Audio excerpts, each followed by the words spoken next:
paz do Senhor Jesus, meus irmãos.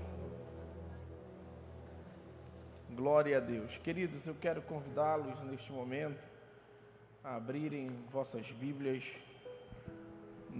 na carta do apóstolo Paulo aos Gálatas. Gálatas, nós leremos, estudaremos Gálatas capítulo 4, sendo esse o estudo 4 da nossa manhã de domingo, do nosso trimestre, e nós falaremos sobre a superioridade do Evangelho da Graça. O texto áureo está em Gálatas capítulo 4, versículo 4, que diz: Vindo, porém, a plenitude do tempo, Deus enviou o seu Filho, nascido de mulher, nascido sob a lei. Gálatas, a nossa verdade prática diz: por meio do seu sacrifício, Cristo nos resgatou da maldição da lei e nos tornou filho de Deus. A nossa leitura bíblica, como disse, está em Gálatas, capítulo 4. Nós leremos o versículo 1 ao versículo 20. Faremos aquela leitura já conhecida, por todos nós. Eu lerei um versículo e os irmãos o outro após mim, e assim sucessivamente até nós terminarmos a leitura sugerida. Vamos lá. Gálatas capítulo 4, versículo 1 ao versículo de número 20.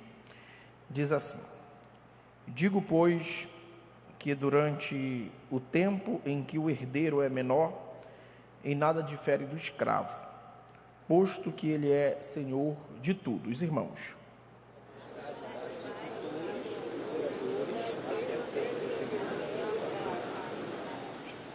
Assim também nós, quando éramos menores, estávamos servilmente sujeitos aos rudimentos do mundo.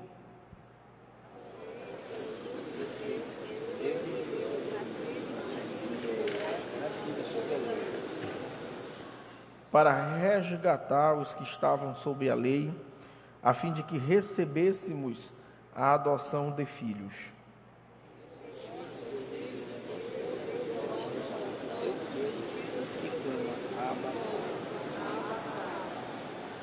De sorte que já não é escravo, porém filho, e sendo filho, também herdeiro por Deus.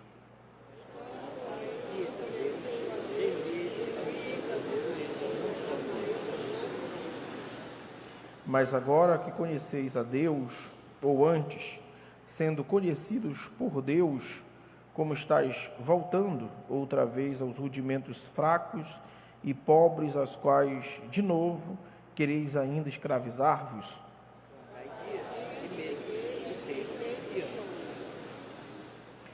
Receio de vós tenho eu trabalhado em vão para convosco.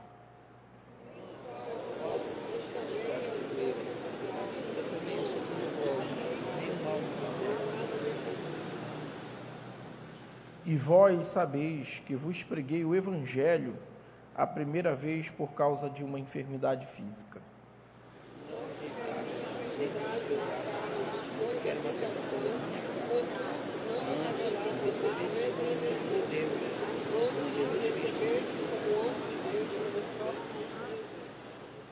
Que é feito, pois, da vossa exultação? Pois vos dou testemunho de que, se possível fora, teríeis arrancado os próprios olhos para mos dar.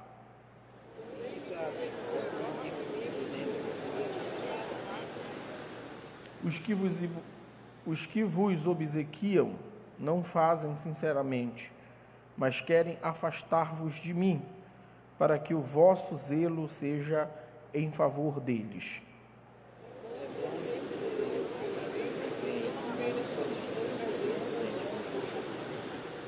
Meus filhos, por quem de novo sofro as dores de parto, até ser Cristo formado em vós. Todos nós.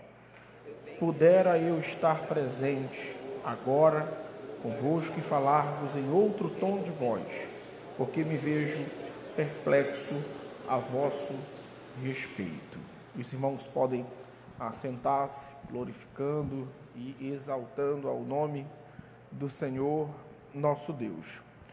Chegamos ao nosso estudo 4, desse trimestre, onde nosso objeto de estudo são as duas epístolas do apóstolo Paulo, Gálatas e Efésios.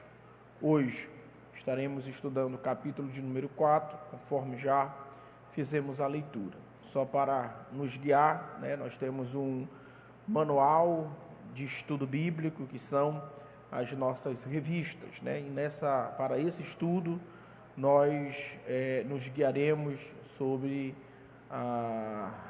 alguns tópicos, para entendermos melhor este capítulo, o capítulo de número 4.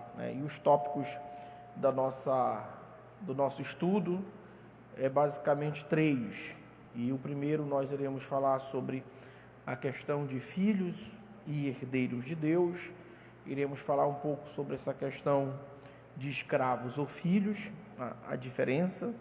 Falaremos sobre a manifestação de Cristo, que se deu na plenitude do tempo, e falaremos do sentimento que temos em relação a Deus, aquele sentimento que provém do Espírito Santo, que nos faz dizer Abba, Pai, O segundo tópico, nós iremos falar sobre, propriamente dito, analisar o sentimento de Paulo em relação aos Gálatas, Iremos falar sobre um pastor quebrantado, analisaremos um pouco sobre o apelo que Paulo faz, falaremos sobre o fato de que Paulo estava enfermo e mesmo assim a igreja, os irmãos em Gálatas, o receberam de bom ânimo, e falaremos sobre as dores que Paulo sentiu para gerar os Gálatas para Cristo. E por último, analisaremos analisaremos a alegoria que Paulo faz entre Agar e Sara, tipificando duas alianças. Então, o capítulo de número 4 é um capítulo bastante teológico, e é muito importante nós prestarmos bastante atenção, porque esse capítulo ele demanda de nós um certo conhecimento das Escrituras, porque Paulo, nesse capítulo, como em toda a carta aos Gálatas, ele irá fazer uma separação entre cristianismo e judaísmo. Paulo ele é bastante incisivo ao fazer essa separação entre essas duas coisas. Mas por que Paulo fará isso de forma tão objetiva, tão limpa, tão honesta e tão sincera? Isso se dará pelo fato de que a igreja que estava na Galácia, como todas as outras comunidades cristãs do primeiro século, estavam enfrentando alguns ventos de doutrinas, que estavam prejudicando tanto a ideia de liberdade cristã quanto a unidade da igreja. Nós sabemos que a igreja do Senhor ela é um misto de pessoas, diferentes regiões, de diferentes culturas, de pessoas que enxergam o mundo diferente. E em se falando dos dias do apóstolo Paulo, a igreja, especialmente os Gálatas, estavam enfrentando um vento de doutrina que era baseado no judaísmo. Alguns irmãos haviam aceitado a fé e esses irmãos eram judeus. E eles conceberam a ideia de que para que alguém vivesse o cristianismo plenamente, tal pessoa, se no caso fosse gentil, ou seja, se não fosse judeu, para viver o cristianismo, os ensinamentos de Cristo, tal pessoa deveria andar conforme as doutrinas judaicas. Aí nós vamos identificar um grupo de cristãos que na carta de Paulo, especialmente em Gálatas, serão identificados como os judaizantes, né? Eram cristãos,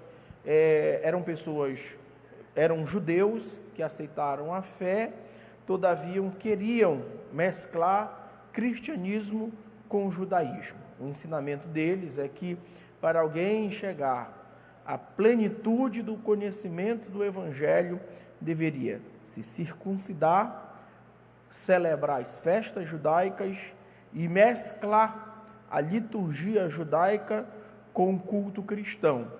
E isso estava ocasionando um problema sem precedentes na igreja dos Gálatas, né? Então Paulo, ele faz questão de revelar aos Gálatas que há suficiência para a salvação no nome de Cristo e na obra redentora de Cristo, que, portanto, os gentios que estavam abraçando a fé não precisariam guardar, celebrar ou misturar quaisquer forma de culto judaico, de liturgia judaica, de rito judaico ou de ordenança judaica para se relacionar com Cristo e, consequentemente, com o Pai, porque a obra de Cristo era suficiente. Então Paulo irá fazer questão de traçar uma linha argumentativa, para explicar isso aos Gálatas, que o evangelho da graça é superior aos ritos judaicos. Então o que é que Paulo vai fazer aqui? Primeiro, Paulo ele vai introduzir na mente dos irmãos que estavam na Galácia, na mente dos Gálatas, que eles precisavam desenvolver ou conceber a ideia de que agora eles não eram mais escravos, mas eles eram filhos. E é interessante que Paulo irá trazer essa ideia de escravo e filho dentro de um ordenamento, necessariamente dentro de um argumento, baseado em um ordenamento jurídico da época do greco-romano, que era a ideia de tutor, e a ideia de curador. E Paulo se utiliza dessas duas ideias, que eram um ordenamento jurídico da época, para explicar aos irmãos que até o momento em que a graça ainda não havia se manifestado, todos estavam sendo guiados, conduzidos, ensinados pela lei. Haja visto que Paulo chama a lei de tutora, E a ideia de tutor, na época, era baseada na seguinte forma: o tutor era uma espécie de escravo capacitado, capaz de ensinar um jovem, uma criança, os primeiros rudimentos, os ensinamentos cívicos, morais, e o tutor era uma espécie de professor, de pedagogo. E o pai, como não havia tempo para ensinar o seu filho, geralmente ele deixava os cuidados da educação de seu filho nas mãos desse tutor. Isso dentro do contexto greco-romano, da cultura greco-romana, de um ordenamento jurídico, Se tal criança fosse necessariamente herdeira da herança de seu pai, logicamente, o seu pai dava esse tutor para que ele ensinasse essa criança a alcançar as suas plenas faculdades cognitivas, Dava todo o primeiro ensinamento. Então Paulo pega essa ideia, desse contexto e diz: olha, a lei foi para nós essa espécie de tutora, ou essa espécie de tutor, enquanto nós ainda não estávamos prontos para receber a revelação da graça, a lei foi dada, e a lei, ela serviu exatamente para apontar, para nos levar para a graça de Deus, Então Paulo, ele mostra para os cristãos que agora eles tinham uma revelação maior. Eles não necessitavam mais da lei para ser salvos. Tudo que eles necessitavam era da graça. E Paulo, no capítulo de número 4, versículo de número 1, ele mostra isso exatamente aqui, até de forma alegórica, para dizer a nós as seguintes palavras: digo, pois, que durante o tempo em que o herdeiro é menor, em nada difere do escravo, posto que ele é senhor de tudo. Quando Paulo diz, quando o herdeiro é melhor e nada difere do escravo, Paulo está falando exatamente, trazendo a nós a informação de que de que o herdeiro não tinha o poder ainda de gerenciar, de receber, de herdar a herança do pai. Por isso, ele em nada diferenciava do escravo. É isso que Paulo está falando em relação a nós. Quando nós vivíamos no mundo, sem Cristo, sem o esclarecimento da graça, nós éramos escravos. Quando vivíamos sob a lei, nós éramos escravos. Agora, com a graça de Deus, nós não somos mais escravos. Nós somos filhos, herdeiros da majestade, da glória que Cristo alcançou para nós na cruz do Calvário. Então Paulo queria que os irmãos em Gálatas tirassem essa mentalidade de escravidão. Ou seja, Paulo estava dizendo para os irmãos que eles não precisavam guardar a lei judaica, que eles não precisavam cumprir a lei judaica, que eles não precisavam imitar o culto judaico, porque a graça era maior, a graça era melhor, a graça era suficiente. Ou seja, quando a graça se revelou, é como se o Pai, como se Deus estivesse dizendo para a lei: até aqui tu guiou, até aqui tu foi, daqui para frente é comigo, é com a graça, é com a obra de Cristo na cruz do Calvário. Vocês não precisam mais voltar para a lei, é o que Paulo está dizendo. Também Paulo, para substanciar essa fundamentação, Paulo também traz a ideia de curador, né? Se o tutor é uma espécie de pedagogo, logo o curador, ele tinha uma função administrativa. Quando o herdeiro era menor de idade e não havia nele capacidades para gerenciar a herança de seu pai, essa herança ficava sob os cuidados de um curador, onde esse curador iria administrar toda a herança daquele jovem. Ou se também, em algum momento, tal herdeiro viesse perder as suas capacidades de administração, logicamente, ou logo, essa capacidade era dada, né, para que outra pessoa administrasse. Portanto, era o curador, né? Se fosse hoje, né, seria necessariamente uma pessoa responsável para gerenciar as nossas riquezas, as nossas propriedades. Então, Paulo diz que a lei também cumpria esse papel, né, de gerenciar, de aos poucos manifestar a vontade plena de Deus. Mas é importante que Paulo diz, para que nós fôssemos libertos de uma vez por todas da tutelaria da lei,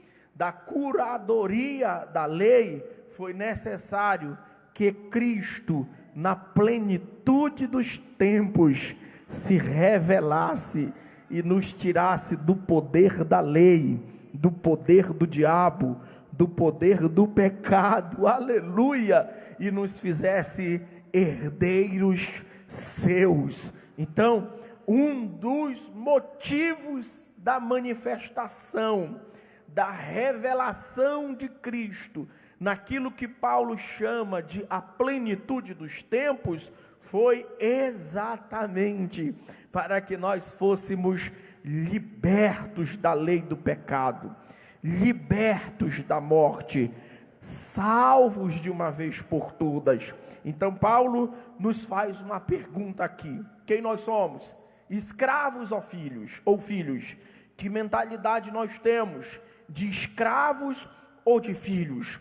Cristo se manifestou para que nós fôssemos filhos, e agora isso é testificado em nossos corações pelo Espírito de Jesus, pelo Espírito do Filho de Deus, que clama: Abba, Pai. Ou seja, nós não pertencemos mais a este mundo, nós não somos mais deste mundo, no sentido de que a nossa vida não é guiada pela moralidade desse mundo, a nossa vida não é guiada pelo padrão deste mundo, nós pertencemos ao Pai, e todos os dias o Espírito Santo fala aos nossos corações de quem nós somos filhos, e nós dizemos: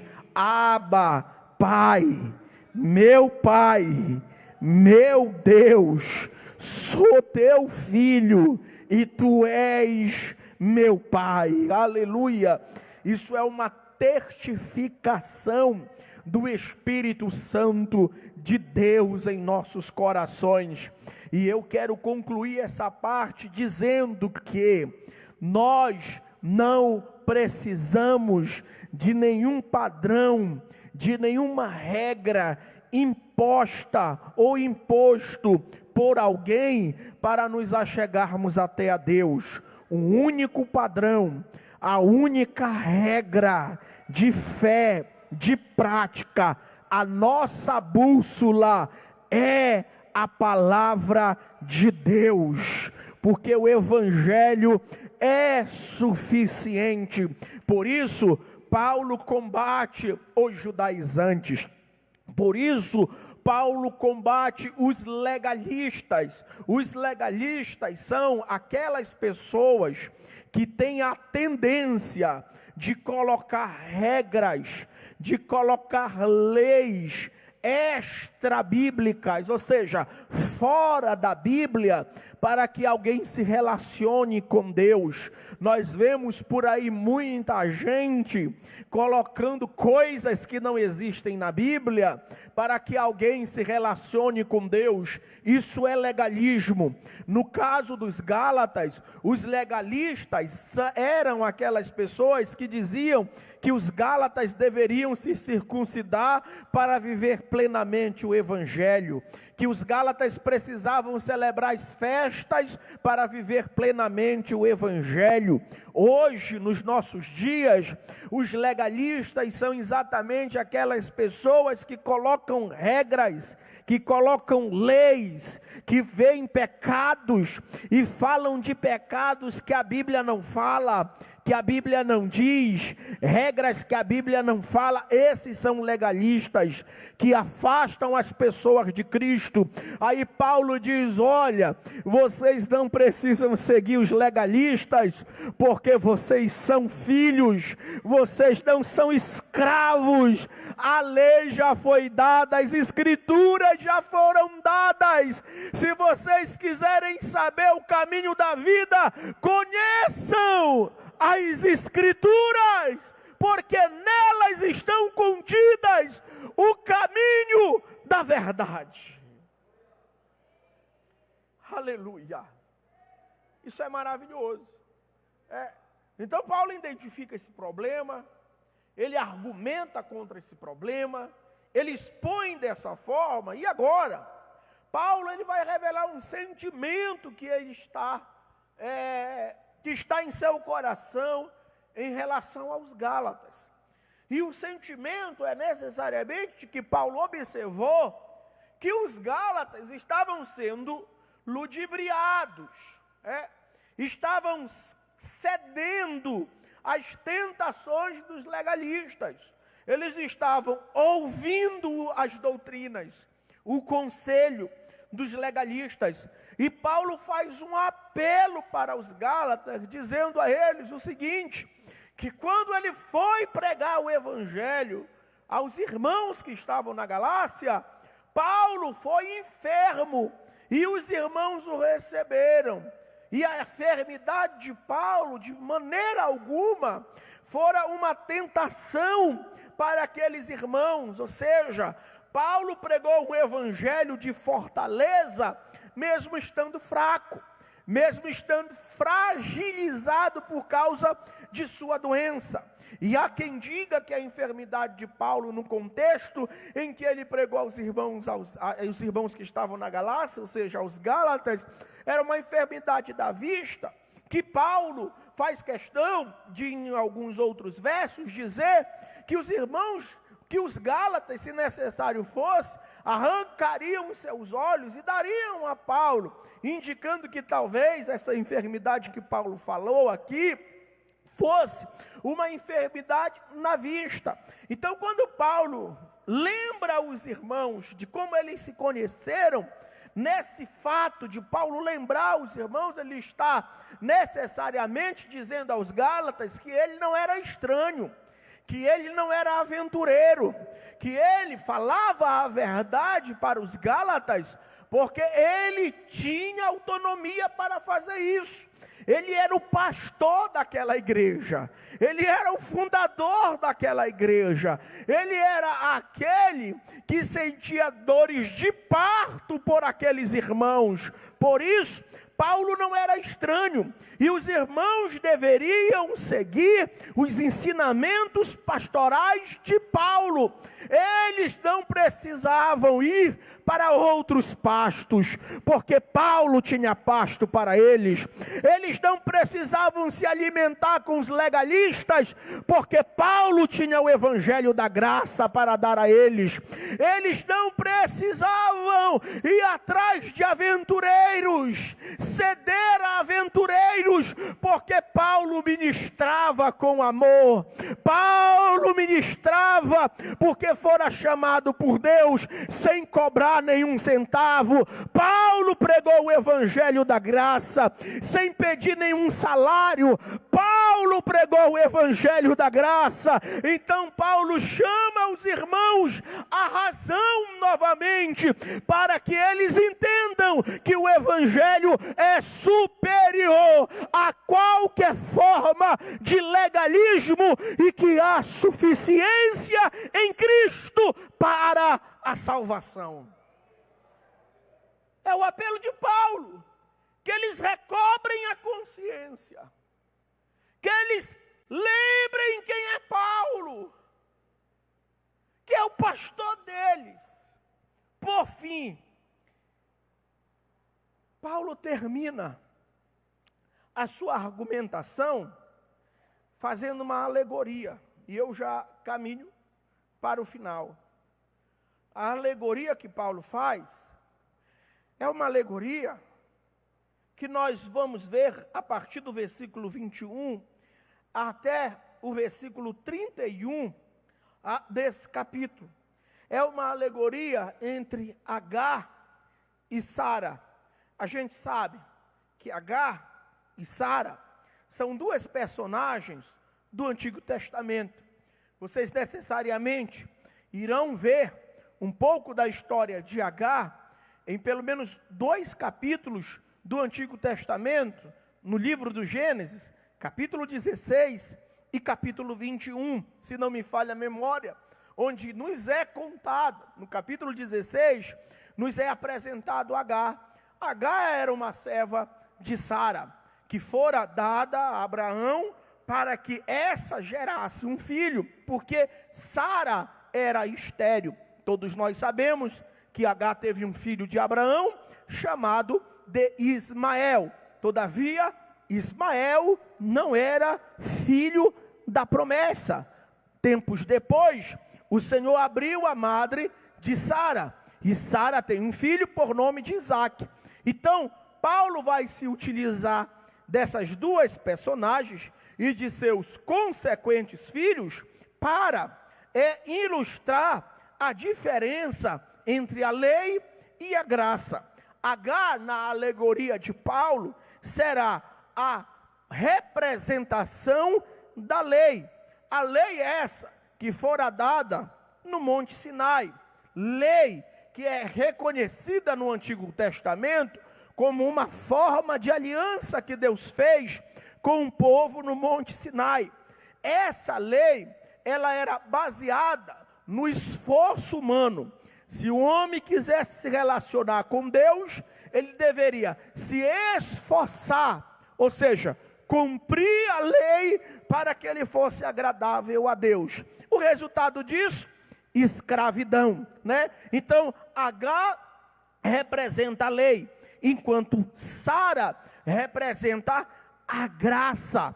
Se por um lado a lei foi dada no Monte Sinai, a graça, ela foi revelada, manifestada plenamente em Cristo Jesus. Agora, a lei, a graça, ela não aponta para o Monte Sinai, mas ela aponta para Jerusalém celestial, que é o nosso destino final, as moradas que Cristo foi preparar. A Sara representa a graça, a aliança baseada no sangue de Cristo, o novo testamento que nos reconciliou. Essa graça nos dá uma promessa, ela é baseada nas promessas de Deus, de salvação, de misericórdia, de bondade, de complacência para com o pecador. Qual o resultado disso? Liberdade em Cristo Jesus. Por isso o Evangelho é superior. Eu quero convidar neste momento os filhos de Deus, libertos, que vivem na superioridade do Evangelho da graça, a levantarem as suas mãos aos céus e agradecer, porque agora não são mais escravos